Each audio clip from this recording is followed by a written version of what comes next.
के चरणों में कोटि-कोटि प्रणाम। महाराज जी, सभी लोग कहते हैं कि अपने घर के मंदिर के विग्रह के दर्शन सभी लोगों को नहीं कराने चाहिए। क्या ऐसा सत्य है? महाराज जी, मैं इस भावना से कराती हूँ कि ये मेरे घर के ही सदस्य हैं। क्या मेरी भावना गलत है या महाराज जी इसमें क्या तो सुधार करूँ? लोगों को तो कुछ भी कहने का अधिकार, कुछ भी बोले।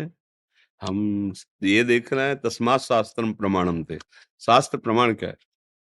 राधे राधे। जय श्री कृष्णा।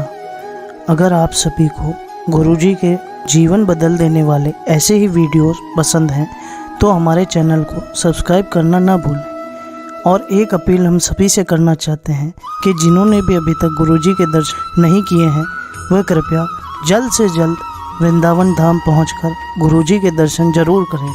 जय श्री राधे। गुरुदेव, आपके चरणों में कोटि-कोटि प्रणाम।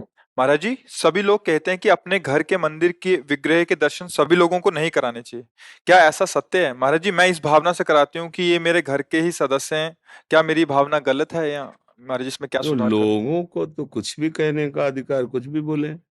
हम ये देख रहे हैं, तस्मात् शास्त्रम प्रमाणम थे। शास्त्र प्रमाण क्या है? हमारे घर के मालिक हैं, उनसे मिलने के लिए किसी को भी निषेध नहीं। हमारे घर में जो आया है, हमारे घर के मालिक कौन है? प्रियालाल है, ठाकुर है हमारे। तो हमें तो लगता है सबसे पहले उन्हीं के दर्शन कराने चाहिए। अगर कोई भी आया है, तो सबसे पहले तो हमें यही भावना करनी है ना कि ठाकुर का ये महल है, ठाकुर यहाँ विराजमान है, आप उनके यहाँ आए हो, हम सेवक हैं, आपकी सेवा करें, सबसे पहले मालिक की दंडवत करो। ये कैसे बात हमारी तो समझ में नहीं आई। हाँ, किसी का भाव हो सकता है, अलग हो सकता है। कुछ लोग महाराज जी आते हैं, वो कहते हैं कि कमरा अलग होना चाहिए, भगवान हमारे ऐसे नहीं खुले में नहीं होने चाहिए, पर्दा लगा के रखना चाहिए। वो उनका भाव है। हमारे ठाकुर जी हैं, हमारे पास जगह नहीं तो अपने साथ शयन कराएँगे, अपने सिरहाने विराजमान कर लेंगे उनको। समझो, मान लो एक कमरा है, हमारे ठाकुर जी विराजमान हैं, हमारे पास ऐसी व्यवस्था नहीं, हम एक अलमारी में विराजमान किए, शयन कराने के लिए जगह नहीं, एक ही कमरा है, तो आप भी हमारे सिरहाने जैसे तकिया रखी ना, इतना बड़ा तो मान लो बेड होता ही बिस्तर, तो सिरहाने वो हैं, या हम लेटे हुए हैं, या बच्चा लेटा हुआ है। अरे हमारे घर के सदस्य हैं प्रभु।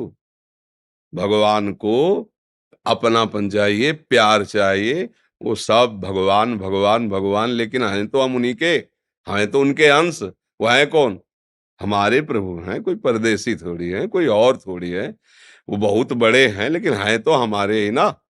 बात समझना है। अगर ये भाव है तो कोई परेशानी नहीं।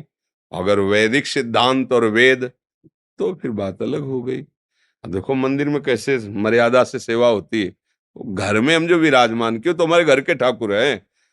मंदिर के ठाकुर के साथ तो हम व्यवहार वैसा नहीं कर सकते ना।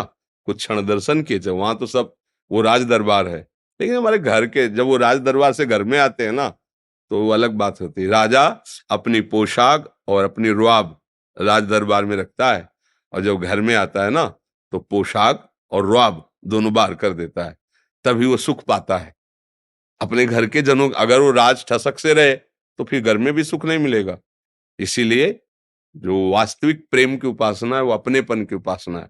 ठाकुर मेरा वो यार है, ठाकुर मेरा दोस्त है, मेरा जीवन धन है। जो जैसे भाव से हम वैसे ही उनका सेवन करें। हम अलग अलग भावना है, हम उनका भी विरोध नहीं करते, क्योंकि वो ऐसी भावना से हैं। यथा माम प्रपद्यन्ते। लेकिन हमारी भावना है कि ठाकुर जी हमारे घर के एक सदस्य हैं, और सबसे बड़े सदस्य हैं। ये घर उनका है, हम सब उनके हैं, तो आया हुआ अतिथि भी उनका है। दर्शन करो, उनकी जूठन पाओ और आनंदित हो, तुम्हारा मंगल हो। हमें क्या डर इस बात से? नहीं, ऐसा नहीं कि हम कोई केवल भावुकतावश बोल रहे हो, ऐसा नहीं है। ये प्रमाणित बात है। हम भगवान के अंश हैं, संपूर्ण सृष्टि भगवान है, और ठाकुर घर के हमारे मालिक हैं। हम उनके सेवक हैं। नाथ सकल संपदा तुम्हारी, मैं सेवक समेत सुतनारी। कोई भी आए मालिक के पास जाके दर्शन कर सकता है, प्रणाम कर सकता है, क्योंकि हम उन्हीं की जूठन तुम्हें पवाएंगे, प्रभु का प्रसाद ही तुम्हें पवाएंगे। हमारे पास है क्या प्रभु के सिवा? जो कुछ भी है सब उनका है। कितना बढ़िया सिद्धांत, इससे भगवत प्राप्ति हो जाएगी। लोग क्या कहते हैं ये तो सुन के पागल हो जाओगे। कभी भी लोग अच्छा नहीं कहेंगे। आप कुछ भी करो, कुछ भी करो, अगर 50 आपको सपोर्ट देने वाले हैं तो 50 आपका विरोध करने वाले हैं। कहीं भी कुछ भी पूरे जीवन भर देखा है। हमको किसी की तरफ नहीं देखना। अपने मार्ग अपने गलत नहीं होने चाहिए। अपना उद्देश्य ठीक है, व्यवहार ठीक है, चरित्र ठीक है, आप जिसको जो कहना कहता रहे। अपना उद्देश्य गलत हो गया तो फिर गड़बड़ हो जाएगा। अगर हमारा दिखावा भाव आ गया कि हम भी भगत हैं, आओ देखो हमारे ठाकुर के, वो गलत हो जाएगा। और ये भाव हमारे मालिक हैं ठाकुर घर के, ये भाव मंगलमय है।